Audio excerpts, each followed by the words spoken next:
প্রসঙ্গ হচ্ছে এই নত্যবিধান এবং সত্যবিধানে যে দুইটা, একটা মূর্ধন্য ন এবং একটা মূর্ধন্যষা, এই দুইটাই হচ্ছে সংস্কৃত বর্ণ।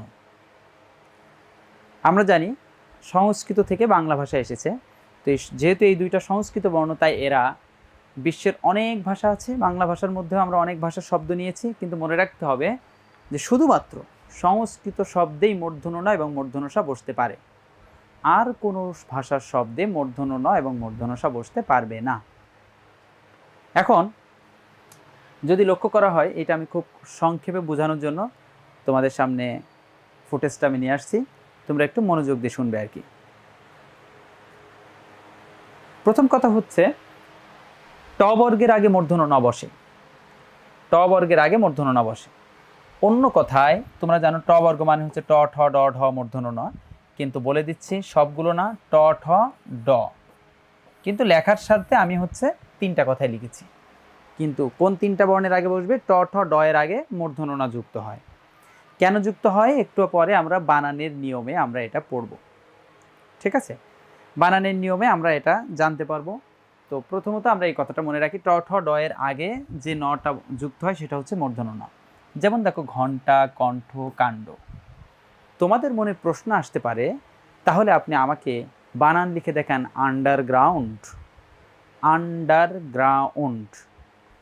আমি তোমাদেরকে একটু বলতে চাই যে হচ্ছে আন্ডার এবং গ্রাউন্ড এই দুইটা শব্দ কি সংস্কৃত ভাষার নাকি ইংরেজি ভাষার? তোমরা অবশ্যই সেটা বলবে এটা ইংরেজি ভাষার বা বিদেশি ভাষার। আমরা বলেছিলাম বিদেশি শব্দে মূর্ধন্য ন বসে না, তাই সেখানে আমরা কী দিয়ে বসাবো? দন্ত নয় ড। কথাটা কিন্তু মনে রাখতে হবে, মূর্ধন্য এবং মূর্ধন্যষা সংস্কৃত ভাষায় বসে, তাই সংস্কৃত শব্দের ক্ষেত্রে হিসাব।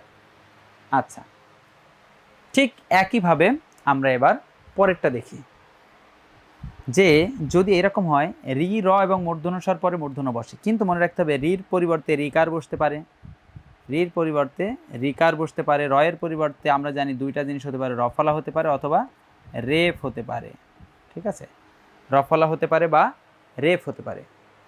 তাই নয় আমরা জানি, তাহলে সহজ করে বললে রি, র মূর্ধন্যষয়ের পরে মূর্ধন্য বসে, রির পরিবর্তে রিকার হতে পারে, রয়ের পরিবর্তে রফলা বা রেফ হতে পারে। এখন সেটার উদাহরণটা কি দেখো, ঋণ, ঋণ বানানে দেখো রির পরে মূর্ধন্য আসছে, তৃণ, রিকার, ঘৃণা, মৃণাল, তারপরে দেখো রণতরী, দেখো রয়ের পরে, প্রণয় রফলার পরে, রেফের পরে, দেখো মূর্ধন্যষা বা রেফের পরে। আমরা মনে হয় বিষয়টা বুঝতে পেরেছি এতক্ষণে। এই দুইটা তাহলে ট, ঠ, ড এর আগে মূর্ধন্য বসে এবং রি, র মূর্ধন্যষার পরে মূর্ধন্য বসে। এই পর্যন্ত ঠিক যেটা বুঝলাম।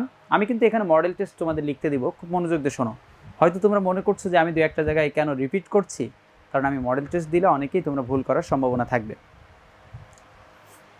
এখন আমরা আসি, লক্ষ্য করো আরেকটা 3 নাম্বারটা দেখো, তাহলে এই 2 নাম্বার রুলসেরই মতো, সেটা হচ্ছে রির পরিবর্তে রিকার, রয়ের পরিবর্তে রফলা এবং রেফ। এই যে 3টা বিষয়, এই 3টা বিষয় বলা হচ্ছে এরপরে যদি মূর্ধন্যষা বসে, তারপরে হচ্ছে এই রিরা মূর্ধন্যষার পরে যদি 25টি বর্ণ আসে তাহলে মূর্ধন্য ন হবে। এই জিনিসটা আমি তোমাদেরকে বোঝাচ্ছি, কিন্তু এটা খুব সহজে একটা সিস্টেমে বোঝানো যায়। যদি আমি তোমাদেরকে বলি কিভাবে, এখানে যে দেখাই, এখানে আমার ইয়ে নাই, কি দিয়ে দেখাই, কি দিয়ে দেখাইলে সহজ হবে একটু দেখি। ধরো আমি, আমার হাতে একটা কলম, এই কলমটা, এই অংশটা ধরে নিলাম একটা চুম্বক খণ্ড, আর এই যে কলমের মাথাটা এটা হচ্ছে লোহা। এরা যদি পাশাপাশি আসে চুম্বক আর লোহা, তাহলে কি করবে? এরা আকর্ষণ করবে। কিন্তু এই পাশে আছে চুম্বক, এ পাশে আছে লোহা। এখন মাঝখানে যদি আমরা চিন্তা করি যে এই প্লাস্টিকের একটি কি আছে, ধরো এই রিমোটটা আছে আর কি, এইটা মনে করো চুম্বক আর এইটা হচ্ছে লোহা, মাঝখানে মনে করো এই প্লাস্টিকের একটি রিমোট আছে, তাহলে এখন কি আর আকর্ষণ করবে? অবশ্যই করবে না। কারণ কি, মাঝখানে প্লাস্টিক বা কাঠ এই ধরনের জিনিস আসলে চুম্বক লোহার আকর্ষণ হয় না। কিন্তু তোমরা আমার সাথে একমত হবে যারা হচ্ছে গ্রামে বসবাস করেছে, শৈশবটা গ্রামে কাটিয়েছে বা শহরেও হতে পারে, যারা টিনের ঘরে খেয়াল করেছো যে উপরে যদি চুম্বক রাখা হয়, নিচে একটা চাবি বা অন্য কিছু যদি নেওয়া হয়, মাঝখানে টিন, তাহলে কিন্তু আকর্ষণ করে। আমরা জানি চুম্বক আর লোহার মাঝখানে যদি টিন আসে আকর্ষণ করবে, সহজ কথায় যদি মাঝখানে প্লাস্টিক আসে তাহলে আকর্ষণ করে না। আচ্ছা, এই কথা ঠিক যেভাবে আমরা এতক্ষণে বুঝলাম, ঠিক এই জিনিসটা আমরা পড়ালেখার ক্ষেত্রে কাজে লাগাতে পারি। কিভাবে কাজে লাগাতে পারি লক্ষ্য করো। আমরা ধরে নিলাম যে হচ্ছে রি র মূর্ধন্যষা এইটুকু হচ্ছে চুম্বক, আর এই যে মূর্ধন্যটা এটা হচ্ছে লোহা। তাহলে এই রি র মূর্ধন্যষা আসলেই লোহা আকর্ষণ করবে, এটাই তো স্বাভাবিক। যেটা 2 নম্বরে খেয়াল করো, রি আসছে ঋণ, দেখো চুম্বকের পাশে মূর্ধন্য লোহা চলে আসছে, সব দেখো চুম্বকের পাশে মূর্ধন্য আসছে, তোমরা মিলাই রাখতে পারো। এরপরে যদি লক্ষ্য করো পরেরটায়, তাহলে রি র মূর্ধন্যষা এইগুলোকে আমরা বললাম হচ্ছে চুম্বক, এবং এই মূর্ধন্যটাকে বললাম আমরা হচ্ছে লোহা। তাহলে মাঝের এই 25টি বর্ণকে আমরা কি বলবো? এরা হচ্ছে টিন। তার মানে আমরা বুঝে গেছি চুম্বক, মাঝখানে টিন এবং লোহা আসলে আকর্ষণ করবে। কিন্তু খেয়াল করো, যদি এইরকম হয়, আমরা জানি বাংলায় তো শুধুমাত্র 25টি বর্ণ না, আরও কিছু বর্ণ আছে, ওই বর্ণগুলোর নাম দিলাম প্লাস্টিক বর্ণ। ঠিক আছে? তার মানে যদি চুম্বক এই 25টির বাইরের কোনো বর্ণ মাঝখানে আসে, তাহলে এই লোহাকে আর আকর্ষণ করবে না, তখন মূর্ধন্য না বসে তখন হবে হচ্ছে দন্তনা। তখন কি কিসে পরিণত হবে? দন্তনা আসবে। কখন? যদি মাঝখানে টিন না এসে প্লাস্টিক আসে। সেই প্লাস্টিক কোনগুলো? এই 25টির বাইরের বর্ণ। আমি জানি তোমাদের ব্রেনটা ক্লান্ত হয়ে যাচ্ছে, টানা ক্লাস চলছে, তো লক্ষ্য করো এই 25টি মনে রাখার কি কোনো কৌশল আছে? হ্যাঁ, 4টা কথাই মনে রাখা যাবে, মাত্র 4টা কথা, 25টা মনে রাখার দরকার নেই। সেটা কি? প্রথম কথা হচ্ছে স্বরবর্ণের 11টাই যেহেতু উপস্থিত, শুধু মনে রাখবো স্বরবর্ণ, 11টা হয়ে গেল। তারপরে কি? ক বর্গ, প বর্গ। আমরা জানি ক বর্গ মানে 5টি, প বর্গ মানে 5টি, তাহলে 11 আর 5 5 10, 21টি হয়ে গেছে। আরেকটা কথা মনে রাখবো, অন্তজ অন্তস্থ হ অনুসার একসাথে উচ্চারণ করলে কি হয়? জয় হং, জয় হং। আমি কিন্তু কোনো মুভির নামের কথা বলছি না, জয় হং বলেছি। আচ্ছা, এবার খেয়াল করো, আমরা যদি খেয়াল করি তাহলে সবাই নিজের জায়গা থেকে সবাই একটু বলো তো, 4টা কথার মধ্যে 25টা নিজে একটু মানে বলে ইনশিওর করো যে হ্যাঁ আমার মুখস্থ হয়েছে। এটা ক্লিয়ার হইলে আমরা একটু সামনে আগাইতে পারবো। স্বরবর্ণ, ক বর্গ, প বর্গ এবং জয় হং, এর মধ্য দিয়ে 5টা কথা এখানে আছে। আচ্ছা, এখানে তোমরা এটা লিখেছো আর কি,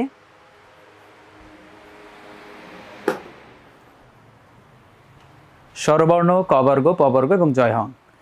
এতক্ষণ যে আমরা লিখলাম এই জিনিসগুলো আমরা যেটা করব সেটা হচ্ছে প্র্যাকটিক্যাল এখন দেখব যে আসলে এই সিস্টেমে আসলে আমরা কি বুঝতে পারবো কিনা। যদি প্রশ্ন করা হয়, দেখো এবার আমরা যদি লিখি গ্রামীণ, অথবা আমরা বললাম দেখো নারায়ণ, আমরা বললাম শ্রাবণ,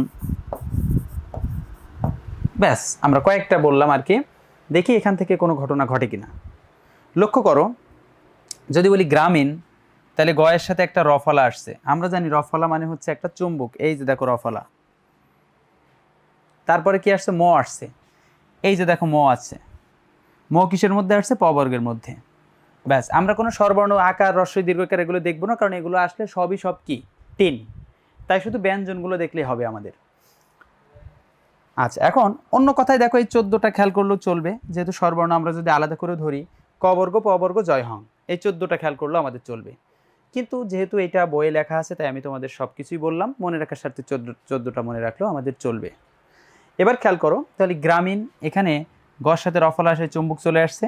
এরপর আমরা সর্বদা ডান সাইডে দেখবো, এরপর ম আসছে, যেটা আমাদের 25টার মধ্যে আছে, টিন বর্ণ আসছে, এরপরে দেখো মূর্ধন্য আসছে। তার মানে এই বানানটা ঠিক আছে, কারণ মাঝখানে কোনো প্লাস্টিক বর্ণ আসে নাই বা 25টার বাইরের কোনো বর্ণ আসে নাই।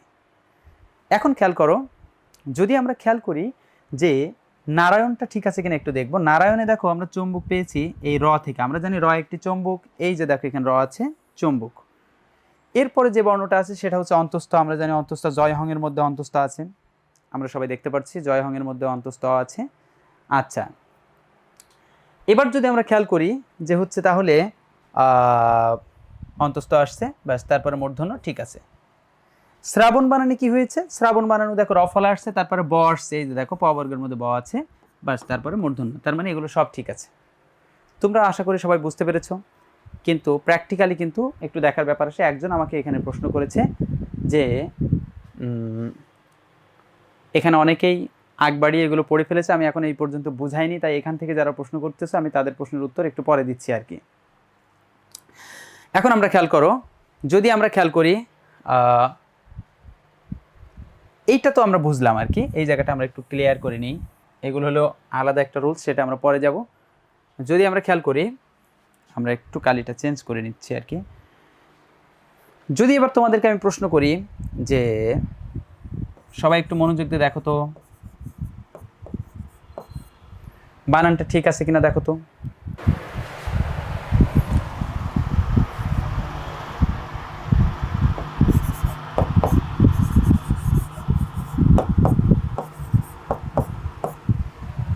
এবার ঠিক আছে কিনা লক্ষ্য করো। হ্যাঁ, মনোযোগ দিয়ে বিষয়টা দেখতে হবে। এই দুইটা তোমরা একটু খেয়াল করো। যদি আমরা খেয়াল করি তাহলে মূর্ধন্য বানানটা আমরা খেয়াল করি। দেখো মূর্ধন্য, এখানে কিন্তু চুম্বক এসেছে। চুম্বক কোনটা? রেফ। রেফ এখানে চুম্বক। আচ্ছা, যদি চুম্বক আমাদের রেফটা আসে তাহলে আমরা যদি খেয়াল করি আর কি, এই যে রেফ দেখো চুম্বক চলে আসছে। আচ্ছা, মূর্ধন্য যদি উচ্চারণ করি, দেখো আগে রেফের উচ্চারণ, তারপর ধয়ের উচ্চারণ, তার মানে চুম্বকের পরে কিন্তু ধ বর্ণটা আসছে। দেখো তো ধ বর্ণটা আমাদের টিন বর্ণ নাকি প্লাস্টিক বর্ণ, একটু কমেন্টস করো তো। রাইট, এটা কি বর্ণ? এটা হচ্ছে প্লাস্টিক বর্ণ আমরা দেখতে পাচ্ছি আর কি। যেহেতু এটা প্লাস্টিক, তার মানে এখন আর মূর্ধন্য দিয়ে লেখা যাবে না। এখন মূর্ধন্য না দিয়ে কী দিয়ে লিখতে হবে আমরা জানি, দন্তনা দিয়ে লিখতে হবে। এই দন্তনা এখানে যে হচ্ছে সেটি কি? দেখো এই ধয়ের কারণে এখন আমরা এখানে আর এটা দিতে পারবো না। এখন আমাদের কি করতে হবে, এটা সমান করে এই যে দন্তনা দিয়ে এখানে লিখতে হবে মূর্ধন্য। ঠিক একইভাবে যদি আমরা পরেরটা দেখি, রসায়ন, দেখো র আসছে, চুম্বক আসছে, কিন্তু এরপরে আসছে দন্তসা। দন্তসা দেখো এই যে আমাদের মোট 25টা বর্ণ এখানে নাই। যেহেতু নাই, তার মানে এটা প্লাস্টিক বর্ণ, তার মানে এখানেও মূর্ধন্য হবে না। এই দন্তসা এসে উল্টাপাল্টা করে দিছে, এখান থেকে আকর্ষণ ডিসকানেক্ট হয়ে গেছে। যদিও র একটা চুম্বক ছিল, কিন্তু দন্তসা এসে আকর্ষণটা নষ্ট করে দিয়েছে। এখন অন্তস্থ আছে, কিন্তু অন্তস্থ তো টিন, টিন আর লোহা তো কখনো আকর্ষণ করে না। চুম্বকের সাথে যদি তাদের আকর্ষণ নষ্ট হয়ে যায়, টিন আর লোহা সারাদিন পাশাপাশি রাখলেও কখনো আকর্ষণ হবে না। এই জন্য এখানে মূর্ধন্য না হয়ে কী হবে, এখানেও দেখো দন্তনা দিয়ে লিখতে হবে রসায়ন বানানে। আশা করি তোমরা বুঝতে পেরেছো আর কি।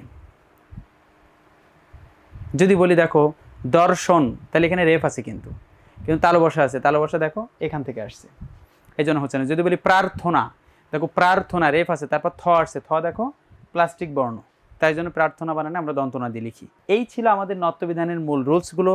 এর বাইরে যেটা আছে সেটা হচ্ছে, এখানে খেয়াল করো 4 নম্বর যে প্রকারটা আছে, আর তোমরা যদি দেখো শিটে কিন্তু 7-8টা রুলস পাবে তোমরা পড়ার সময়, সম্ভবত 7টি। আমি এখানে দেখো তোমাদের 3টিতে সবগুলো বুঝিয়েছি। এবং এখানে যেটা লেখা আছে স্বভাবতই মূর্ধন্য, তার মানে হচ্ছে এরা অটোমেটিক মূর্ধন্য হয় কোনো কারণ ছাড়া। কেন?